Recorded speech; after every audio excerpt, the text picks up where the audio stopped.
Kia ora, first year's whānau. Do you know what a tongue twister is? A tongue twister is a series of words that are difficult to say. They kind of twist your tongue up when you try to say them. It's a phrase like red leather, yellow leather, red leather, yellow leather. You try saying that, it can be a bit tricky. Or, what's another one? She sells seashells by the seashore. Or a proper cup of coffee from a proper cup of coffee pot. I couldn't even do it. A proper cup of coffee from a proper cup of coffee pot. Pretty close. They're quite good to make your mouth move. Actors use tongue twisters before they go on stage, so they're able to speak properly. Now the reason I'm telling you that is the story today called Bubble Trouble by Margaret Mahy. Illustrated by Polly Dunbar. The whole story is basically a tongue twister.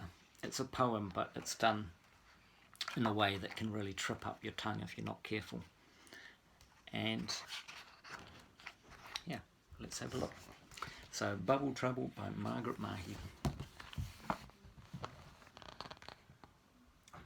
Little Mabel blew a bubble and it caused a lot of trouble. Such a lot of bubble trouble in a bibble bobble way.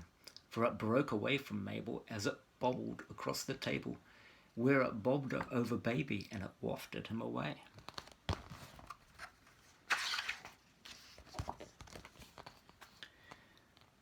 The baby didn't quibble, he began to smile and dribble, for he liked the wibble wobble of the bubble in the air. But Mabel ran for cover as the bubble bobbed above her, and she shouted out for Mother, who was putting up her hair.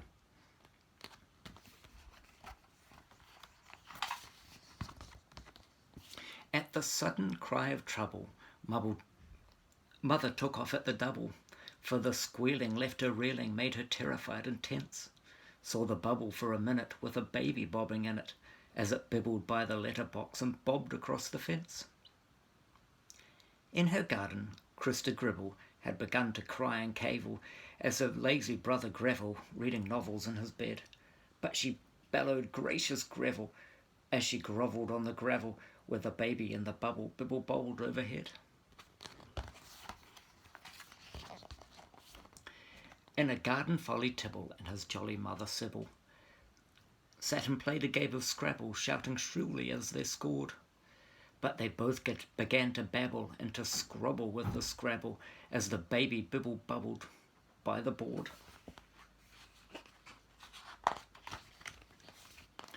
Then crabby Mr. Copple and his wife, a carping couple, set out arm in arm to hobble and to squabble down the lane. But the baby and the bubble turned their hobble to a joggle, and they raced away like rockets, and they'd never limped again.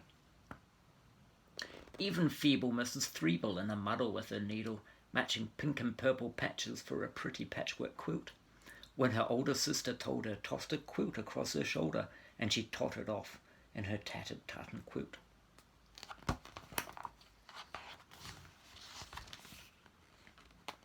At the shops, a busy rabble met to gossip and to gabble, started gibbering and goggling as the baby bobbled past. Mother, hand in hand with Mabel, flew as fast as she was able, full of trouble lest the bubble burst or vanish in the sky.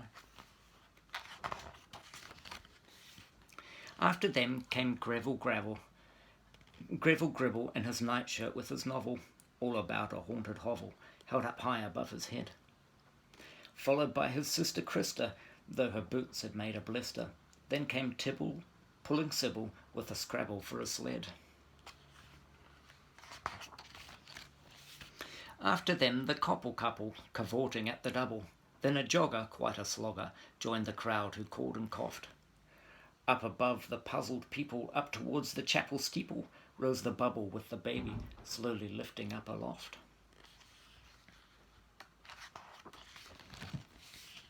There was such a flummerdiddle, Mabel huddled in the middle. Canon Dapple left the chapel, followed by the chapel choir. And the treble singer Abel threw an apple core at Mabel as the baby in the bubble bobbled up a little higher. Oh, they giggled and they goggled till all their brains were boggled as the baby in the bubble rose above the little town.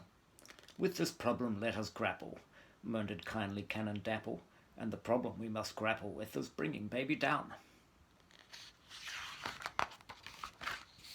Now, let Mabel stand on Abel, who could stand and turn on Tibble, who could stand on Greville Gribble, who could stand upon the wall, while the people from the shop'll stand to catch them if they topple. Then perhaps they'll reach the bubble, saving baby from a fall. But Abel, though a treble, was a rascal and a rebel, fond of getting into trouble when he didn't have to sing. Pushing quickly through the people, Abel clambered up the steeple with nefarious intentions and a pebble in his sling. Abel quietly aimed the pebble past the steeple of the chapel, and the baby in the bubble we were wobbling way up there.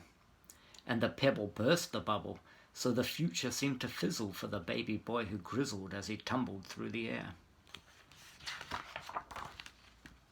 What a moment for her mother as her infant plunged above her. There were groans and gasps and gargles from the horror-stricken crowd. Sybil said, "Upon my honour, there's a baby who's a goner," and Christa hissed with emphasis, "It shouldn't be allowed."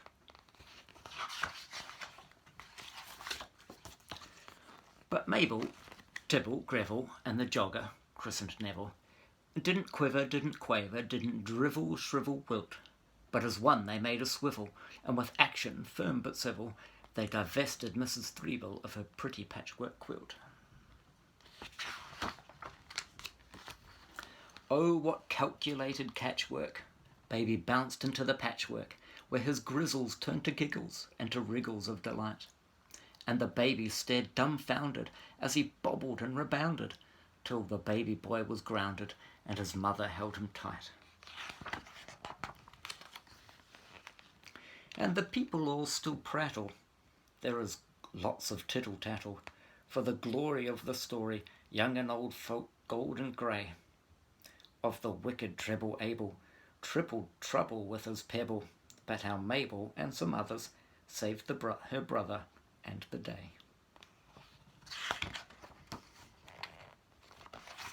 The end. I hope you liked that story.